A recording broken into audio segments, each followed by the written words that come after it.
हमारे पास आता है कॉन्स्टिपेशन ऐसा ये और इसके नेक्स्ट हमारे पास है एब्डोमिनल पेन। ये ऐसा जितना इंपॉर्टेंट नहीं है, सिर्फ हम इसको कवर करेंगे एमसीक्यूज के पॉइंट ऑफ व्यू से कि अब आ जाए बाज़ दफ़ा कॉन्स्टिपेशन की डेफिनेशन पूछ ली जाती है तो क्या होता है पैसेज ऑफ, इसके अंदर दो बातें याद रखनी है। पैसेज ऑफ बल्की और हार्ड स्टूल एक चीज़ हो गई, with difficulty at infrequent intervals, मतलब ये चीज़ याद रखनी है कि बल्कि फ्लूड बल्कि स्टूल हो और डिफ़िकल्टी हो पास करने में और इनफ्रीक्वेंट इंटरवल्स के साथ।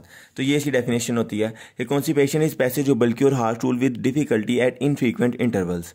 बाकी ऐसा ना ये एक टर्म लिखी हुई है एनकोप्रीसिस। तो ये क्या चीज़ होती है, बाद दफ़ा ये होता है कि जब ना रिटेंशन ऑफ फीसिस होती चली जाती है रेक्टम के अंदर, जब बहुत ज़्यादा रेक्टम के अंदर फीसिस जमा हो जाती हैं तो फिर इनवोलेंट्री फीकल लीकेज होती है जिसको बोलते हैं हम एनकोप्रीसिस। बस ये एमसीक्यूज के लिए याद रख लें कि वो पूछ सकते हैं कि एनकोप्रीसिस क्या होता है।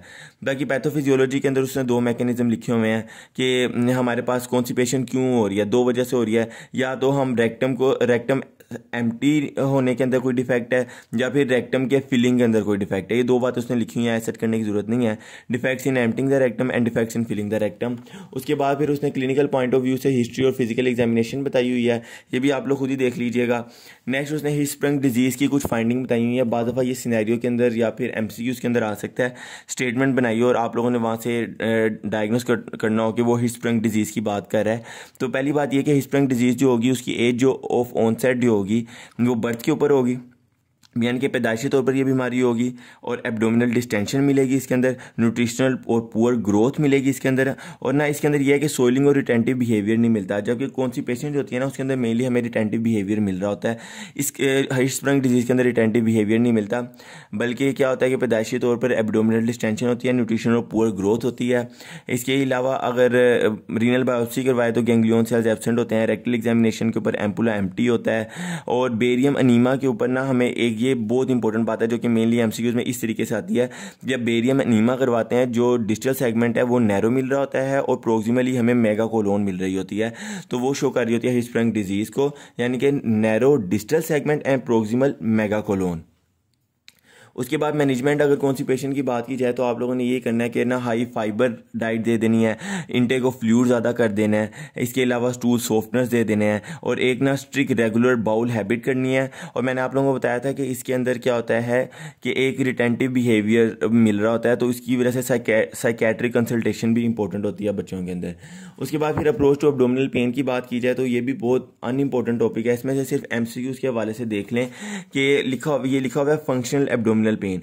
फंक्शनल एब्डोमिनल पेन क्या होती है, यानी कि किसी बंदे को पेट के अंदर दर्द है लेकिन हमें कोई भी पैथोलॉजी कंडीशन नहीं मिल रही, मिसाल के तौर पर कोई एनाटोमिकल बीमारी हमें नहीं मिली, कोई इन्फेक्शियस इन्फ्लेमेटरी नियोप्लास्टिक डिसऑर्डर नहीं मिला। मिसाल के तौर पर ये दिया हुआ है इन्होंने फंक्शनल एब्डोमिनल पेन का सिनेरियो कि एक 7 साल का बच्चा है जिसको एब्डोमिनल पेन है, लेकिन उसके अगर जिसकी वजह से उसका स्कूल टाइम डिस्टर्ब हो रहा है और एब्डोमिनल एग्जामिनेशन है की है तो वो अनरिमार्केबल है, लेबोरेटरी इन्वेस्टिगेशन करवाई है तो वो भी सारा कुछ नॉर्मल है, सब कुछ नॉर्मल है और पेट में दर्द है, तो इसको बोलते हैं फंक्शनल एब्डोमिनल पेन। ठीक है, abdominal pain without demonstrable evidence of pathologic condition.